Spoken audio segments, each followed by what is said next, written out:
Hey everyone, welcome to the channel. Whether this is your first video, probably because this is the first video I'm posting, or you watch this later down the line, welcome.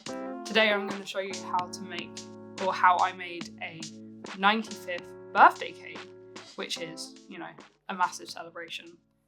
So to start off with, I'm going to be layering my cakes. These are a chocolate sponge, which I then filled with a vanilla buttercream, because the person who wanted this didn't want too much chocolate, and I knew that this was also going to be quite a rich cake anyway, because as you'll see later, there's fondant in it and also buttercream as well. So we thought it was best for it to be vanilla inside, which makes it nice and light. So here I am just spreading the buttercream around and layering my cake. I will talk in a minute about how I filled the sponge, but right now just enjoy watching this, I feel, satisfying video of the cake coming together.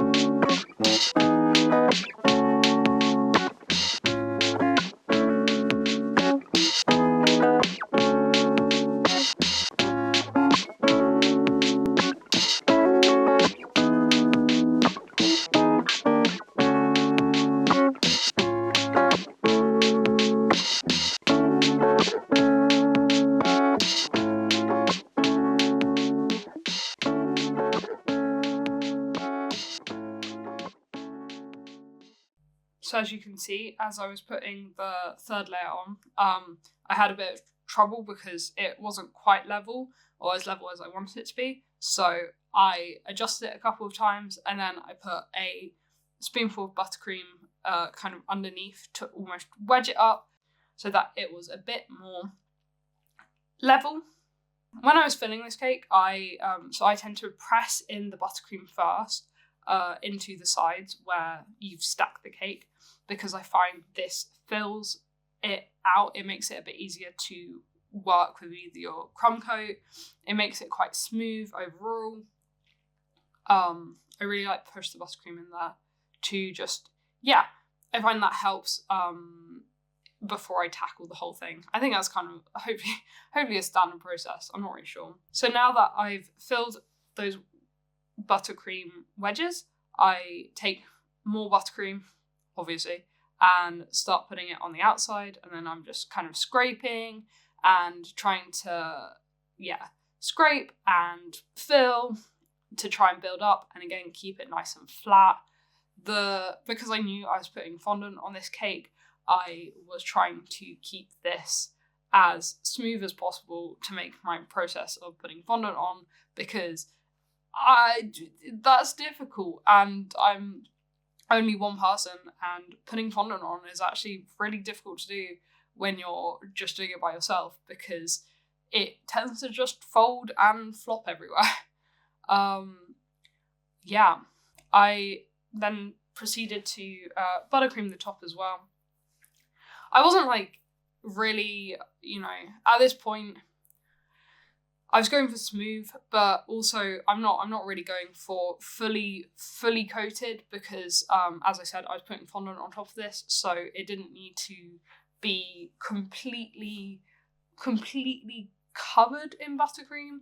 Obviously, if I was just doing a cake that was covered in buttercream, I would have covered it in buttercream. Yeah, so moving on to the fondant now.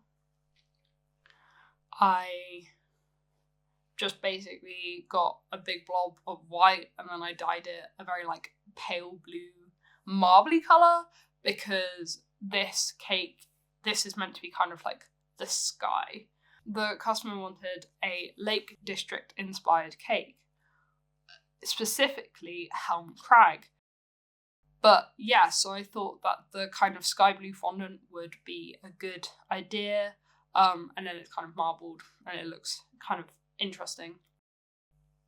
So as you can see, I was putting the fondant on the cake, and I'm not the best at this. I don't do fondant very often because I personally don't really like it. So you can see that it has not gone amazingly. So here I am with my knife, and I cut all of it away to make it a bit better. But then because of that, I had some cracks. But that was fine because I just tend to get a little bit of fondant in some water, make almost like a little paste, and you can see me here. I'm smoothing it out. I'm just kind of making my own little, like, I guess, I don't know, I guess it's like almost like slip, like the thing you have in clay where you meld two clay bits together. So I was just getting some fondant, then getting my fondant slip, that's what we'll call it, to smooth all together. But actually this worked out quite well to me because obviously if it was for someone who wanted a fondant cake, I'd probably put that bit at the back, not gonna lie. But it was, it actually worked well because I need to mark this cake anyway, and it kind of helped with giving me some little areas where I could work with. So yeah, I started marking it with a cocktail stick to get the outline of the shape of Helm Crag, which I'm then going to put buttercream back on. So this cake is cake, buttercream, fondant, buttercream. Yeah. So yeah, I'm marking the cake. I don't do arts very often. I'm not like great, but I kind of like looked at the fondant and I thought, where's best for these bits to go? So as you can see, I'm outlining where the crag itself is, the little lake, the kind of fields in the background to kind of give it the vibe of the Lake District. Also, yeah, let's count how many buttercream colours I do in this. In my original sketch, I think I had like 10, but I ended up, I think, making more. So yeah, that was me mixing my first one. That's me turning on the light because it was dark. It'd been so long since I'd started making the cake that it'd now gone to evening.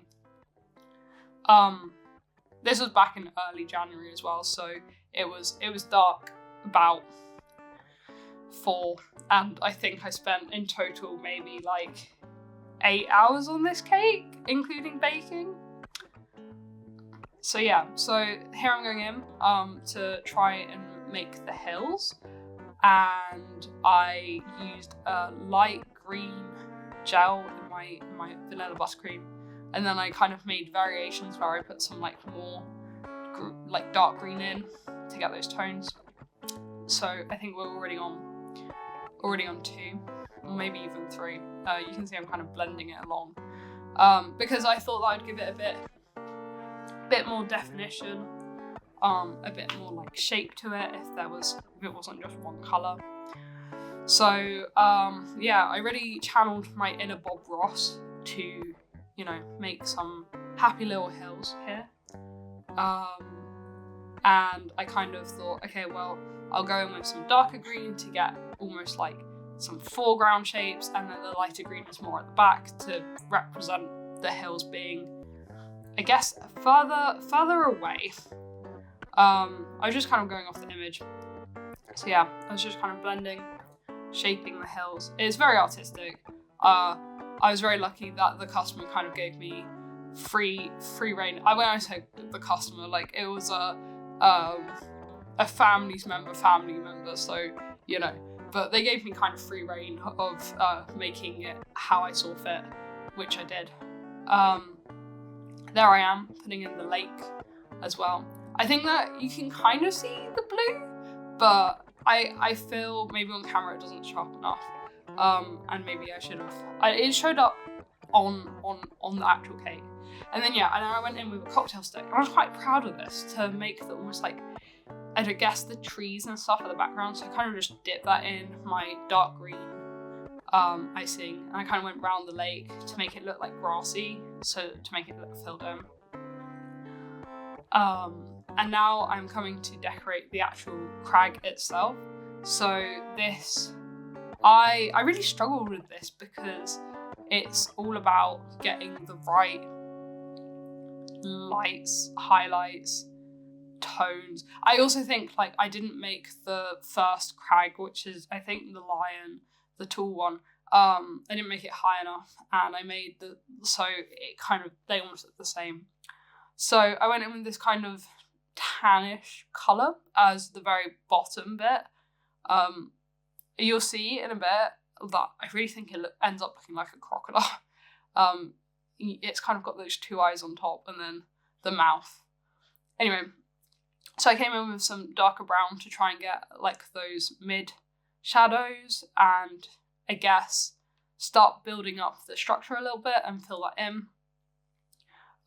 As you can see from my reference photo, that's, hopefully you can kind of see the vision, it was a really fun cake to make though. I've not really done many artistic ones or like landscaping things, so I really enjoyed that. But yeah, so you can see I'm coming in with my green again, kind of matches my hoodie, to try and blend it into the rest of the cake so it doesn't like stand up so much. And also that crag itself does have grass kind of growing, like very mossy grass growing up. So yeah, there I am with my toothpick again, doing some, I don't know, some shading. Then I came in with, it looks really yellow, but this was actually like a very light green yellow. It was basically almost yellow. To come up the sides to, again, blend in, give some highlights, represent that grass on top. So yeah, that's kind of the big thing for the cake. Yeah, there I am going around again, putting in some more highlights because I felt the hills looked a little bit too flat. There was not enough valleys on my hills, so I tried to make some valleys too. This is where I think I've made it look like a crocodile, and I can't unsee it. So sorry for, if you think that this is a brilliant masterpiece and then I just ruined it by adding in some very dark brown, almost black, because I was like, I'll try and get some shadows in, and then no, I think I just made it look like a crocodile instead. But this cake went down really well. I actually got to eat a bit of this. It was very nice. And yeah, everyone really enjoyed it. I could have done a bit more blending on that left side of it, maybe a bit better. I probably would again. So then just to finish it off, I piped on the 95. I was blocking the camera for the whole thing, sorry. And yeah, there you go. I hope you enjoyed this video.